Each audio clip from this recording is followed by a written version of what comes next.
अभी तक हमने क्या सीखा? आ के साथ में हर हरफ मिलाकर पढ़ा है। ठीक है, अब हम क्या करेंगे, हर हरफ के साथ में इसका एक लट्ठा जो है इसको मिलाकर पढ़ेंगे उर्दू में, वो हिंदी में, और उर्दू में हम मिलाएंगे अलिफ मद।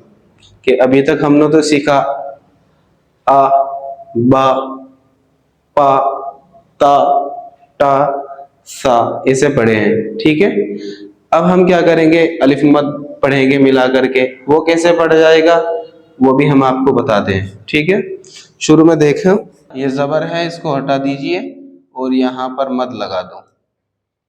ठीक है, और ये हो जाएगा आ, ठीक है, बस जबर हटा करके मद लगा दिया, इसको ये हो गया अब बाकी हुरूफ में इस तरह नहीं है, उसमें हमें अलिफ लगाना पड़ेगा हर हरफ के साथ में।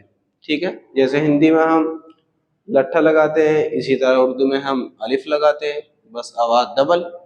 इसको हम जल्दी से पढ़ रहे थे, इसको खींचते हुए पढ़ेंगे। ठीक है, अब देखो, ये बा है, बा के बाद में हम अलिफ लगा देंगे तो इसकी आवाज हो जाएगी बा। ठीक है, उसके बाद में यह है पा, पा। ठीक, इसके बाद में हम अलिफ लगा देंगे और इधर लट्ठा लगा देंगे तो ये हो गया पा। बहुत आसान है उर्दू पढ़ना, और आप तो वैसे भी हिंदी से सीख रहे हैं। ठीक है, उसके बाद में यह है ता, ता। ठीक, ता के बाद में हमने अलिफ लगा दिया, ये हो गया ता। ठीक है, उसके बाद में ये है टा, टा के बाद में हमने अलिफ लगा दिया। ठीक, और इसके बाद में आ का लट्ठा लगा दिया तो ये हो गया टा। ठीक है, ये है सा, सा के बाद में हमने अलिफ लगा दिया और ये आ का लट्ठा लगा दिया सा के बाद, तो ये हो गया सा। और ये है जीम, जब इसके ऊपर जबर आएगा तो ये पढ़ा जाएगा जा, लेकिन अगर इसके बाद में अलिफ आएगा ए तो ये हो गया जा, जा। ठीक है, उसके बाद में ये है चे,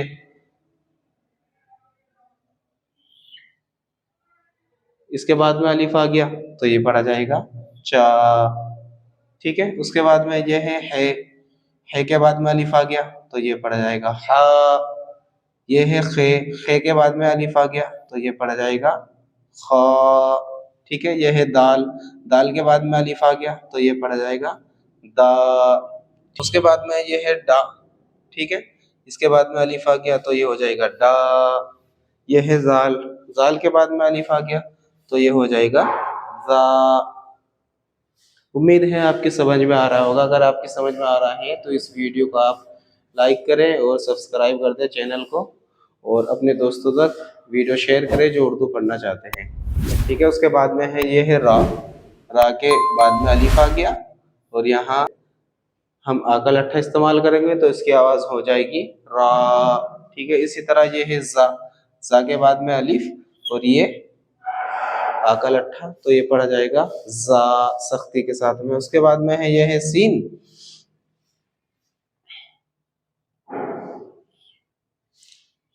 अलिफ और आ का लट्ठा, ये हो गया सा। उसके बाद में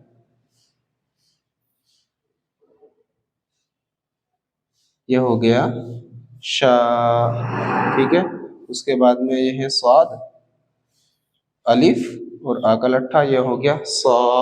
बस खींचते हुए चले जाएंगे हम, इसको अलिफ लगाएंगे और खींचते हुए चले जाएंगे, ये हो गया ज़ा, ज़ा, इसे पढ़े।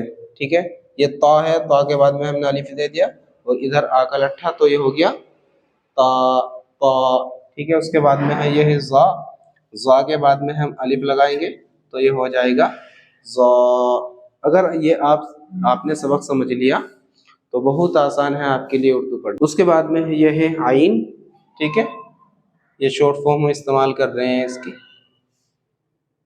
और इसके बाद में अलिफ लगा देंगे और इधर आ का लट्ठा लगा देंगे तो ये हो जाएगा आ। उसके बाद में है ये है गईन, गईन और अलिफ लगा देंगे और इधर आ का लट्ठा, तो ये हो जाएगा गा। ठीक है, उसके बाद में ये है फा, फा के साथ में अलिफ जोड़ देंगे तो ये हो जाएगा फा। ठीक है, ये है कौफ, कौफ के साथ हम अगर अलिफ लगाएंगे तो इसकी आवाज होगी कौ। ठीक है, इसकी आवाज होगी कौ। उसके बाद में है ये है काफ, इसके साथ में अगर हम अलिफ लगा देंगे तो ये पढ़ा जाएगा का। ठीक है, इसी तरह ये है गाफ, गाफ के साथ में जब हम अलिफ लगा देंगे तो ये पढ़ा जाएगा गा, ये पढ़ा जाएगा गा। ठीक है, ये इस तरह बनता है वैसे। उसके बाद में है यह है लाम, लाम के साथ में हम अलिफ लगाएंगे, इधर हम ला के साथ में हिंदी में आ का लट्ठा लगा देंगे तो ये हो जाएगा ला। ठीक है, उसके बाद में है यह है मीम, मीम के साथ में हम अलिफ लगाएंगे तो ये हो जाएगा मा। ठीक, नून के साथ में हम अलिफ लगाएंगे ये हो जाएगा ना। वाव के साथ में हम अलिफ लगाएंगे तो हो जाएगा वा। या के साथ में हम अलिफ लगाएंगे तो ये हो जाएगा या के नीचे दो नुक्ते भी होते हैं। तो हमने क्या सीखा इस वीडियो में, जबर और अलिफ मद यानी मद। उम्मीद है ये वीडियोस आपको पसंद आई होगी और ये सबक भी आपको पसंद आया होगा। वीडियो थोड़ी लंबी है तो आपने अगर पूरी देख ली तो इंशाल्लाह आपका जबर और अलिफ मद क्लियर हो जाएगा। अगली वीडियो में हम पढ़ेंगे ज़ेर के बारे में। उम्मीद है ये वीडियो भी आपको पसंद आई और वो भी इंशाल्लाह आपको पसंद आएगी। अस्सलामु अलैकुम वरहमतुल्लाहि वबरकातुहू।